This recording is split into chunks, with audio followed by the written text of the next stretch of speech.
الحمد لله رب العالمين والصلاة والسلام على سيد الأنبياء والمرسلين نبينا محمد وعلى آله وصحبه أجمعين اما بعد محترم سامعین، آج ہم سورۃ البقرہ کے کچھ فضائل پڑھیں گے۔ سورۃ البقرہ سب سے پہلی وہ سورت جو مدینہ منورہ میں نازل ہوئی وہ سورۃ البقرہ ہے۔ حضور علیہ الصلاۃ والسلام نے جب مکہ سے مدینہ منورہ ہجرت فرمائی تو پہلی سورۃ البقرہ نازل ہونا شروع ہوئی، اور اس کی آیات نازل ہوتی رہیں یہاں تک کہ قرآن مجید کی سب سے آخری آیت بھی اسی سورت میں آئی ہے، جو کہ یہ ہے وَاتَّقُوا يَوْمًا تُرْجَعُونَ فِيهِ إِلَى اللَّهِ، ڈرو اس دن سے جس دن تم لوٹائے جاؤ گے اللہ تعالیٰ کی طرف۔ ثُمَّ تُوَفَّى كُلُّ نَفْسٍ مَا كَسَبَتْ، پھر ہر نفس کو، ہر جان کو، ہر انسان کو اس کے کیے کی پوری جزا دی جائے گی۔ وَهُمْ لَا يُظْلَمُونَ، اور کسی سے کسی قسم کا کوئی ظلم نہیں کیا جائے گا۔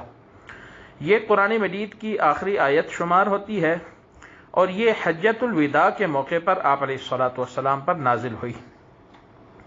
سورۃ البقرہ قرآن مجید کی سب سے طویل سورت ہے، اس کی آیات 286 ہیں۔ سورۃ البقرہ قرآن مجید کی ترتیب میں دوسری سورت ہے۔ سورۃ البقرہ میں ایک عظیم آیت موجود ہے جسے آیت الکرسی کے نام سے جانا جاتا ہے۔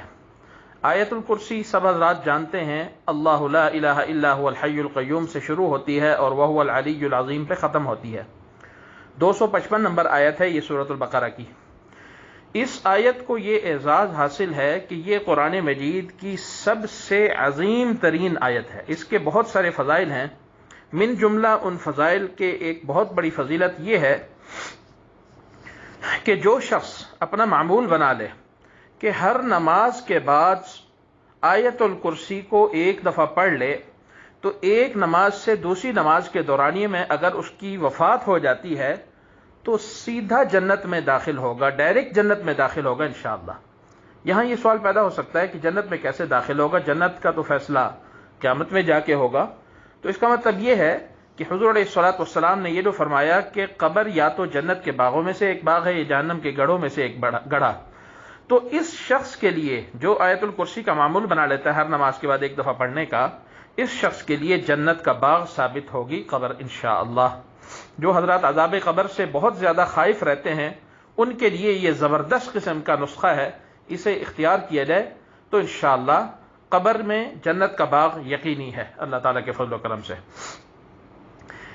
سورۃ البقرہ عظیم سورت اس لیے بھی ہے کہ اس میں اللہ تبارک و تعالیٰ کا نام نامی اسم گرامی 100 دفعہ سے زیادہ مرتبہ آیا ہے۔ سورۃ البقرہ اس لیے بھی عظیم سورت ہے، اس کے بارے میں مفسرین کہتے ہیں کہ اس میں اللہ کا اسم اعظم موجود ہے۔ اسم اعظم کی بحث ہم پہلے پڑھ چکے ہیں۔ اسم اعظم اللہ تعالیٰ کا وہ نام نامی اسم گرامی ہے کہ جس کے ذریعہ جو بھی دعا مانگی جائے اللہ تعالیٰ قبول فرماتے ہیں، اور اللہ تعالیٰ سے جو کچھ مانگا جائے اللہ تعالیٰ عطا فرماتے ہیں۔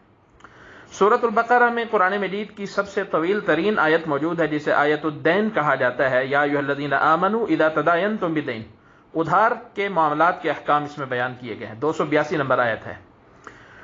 سورۃ البقرہ کے فضائل کے حوالے سے بہت ساری احادیث ہیں، میں صرف 2 احادیث آپ کے سامنے رکھتا ہوں۔ حضرت ابو امامہ الباہلی رضی اللہ تعالی عنہ راوی ہیں، یہ حدیث صحیح مسلم میں موجود ہے۔ فرماتے ہیں کہ میں نے رسول اللہ صلی اللہ علیہ وسلم کو یہ فرماتے ہوئے سنا، آپ نے فرمایا اقرأوا سورۃ البقرہ، سورۃ البقرہ کی تلاوت کرو، فإن أخذها برکہ، سورۃ البقرہ کی تلاوت میں برکت ہے، وترکها حسرہ، اور اسے چھوڑ دینا حسرت ہے، بدنصیبی ہے۔ اور فرمایا وَلَا يَسْتَطِيعُهَا الْبَطَلَ، سورۃ البقرہ کے اوپر جادوگر قابو نہیں پا سکتے۔ ابھی دیکھیں اس حدیث مبارک میں دونوں جہانوں کی گویا کے فضائل، سعادتیں، برکتیں آ گئیں کہ سورۃ البقرہ پڑھو گے تو برکت ملے گی، چھوڑ دو گے تو حسرت اور بدنصیبی ملے گی۔ کس کو نہیں چاہیے مال میں برکت، رزق میں برکت، عمر میں برکت، اولاد میں برکت، گھر میں برکت، کاروبار میں برکت؟ جس کو اپنی ہر چیز میں برکت چاہیے وہ سورۃ البقرہ کو سیکھے، اس کی تلاوت کرے، اسے سمجھے، اس کے اوپر عمل کرے۔ اسی طرح سورۃ البقرہ کے اوپر جادوگر قابو نہیں پا سکتے، یعنی جو شخص سورۃ البقرہ کی تلاوت کرتا ہو اس کے اوپر کسی کا کوئی جادو، ٹونا، تعویذ، گنڈا کچھ بھی نہیں چل سکتا۔ سوال ہی نہیں پیدا ہوتا۔ عرب کے ایک عالم سے میں سن رہا تھا، وہ واقعہ بتا رہے تھے سعودی عرب کا، کہ ایک عورت نے کسی دوسری عورت پر جادو کرنا چاہا، ایک جادوگر کے پاس گئی تو اس نے کہا ٹھیک ہے میں کوشش کرتا ہوں۔ اگلے دن اس جادوگر نے کہا جی میں تو نہیں کر سکتا، آپ ایسا کرو فلاں مجھ سے بڑا جادوگر ہے وہاں چلی جاؤ۔ وہاں گئی تو وہ بھی نہ کر سکا، اس نے اس سے اپنے سے بڑے کا پتہ دیا۔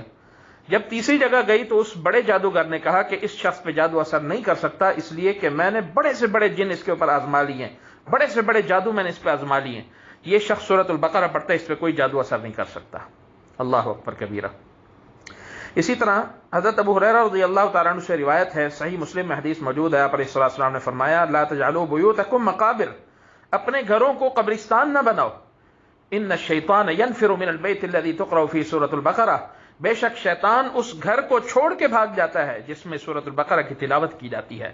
اللہ تعالیٰ مجھے اور آپ کو شیطان سے بھی حفاظت عطا فرمائے۔ دیکھیں ہمیں شیطان سے حفاظت چاہیے ہو، گھر میں برکت چاہیے ہو، ہمیں جن جادو تعویذ گنڈے ٹونے ٹوٹکے سے نجات چاہیے ہو، دنیا کی کامیابی چاہیے ہو، آخرت کی کامیابی چاہیے ہو، دونوں جہانوں کی سعادتیں چاہیے ہو، رزق میں فراوانی چاہیے ہو، تو سورۃ البقرہ کی تلاوت کیجیے، سورۃ البقرہ کو سیکھیے، اس کے معانی کو سیکھیے، اس کے الفاظ کو سیکھیے، اسے اپنے عمل میں لائیے۔ اللہ تعالیٰ خوب برکتوں سے مالا مال فرمائیں گے۔ مجھے اور آپ کو اللہ تعالیٰ توفیق عمل نصیب فرمائے۔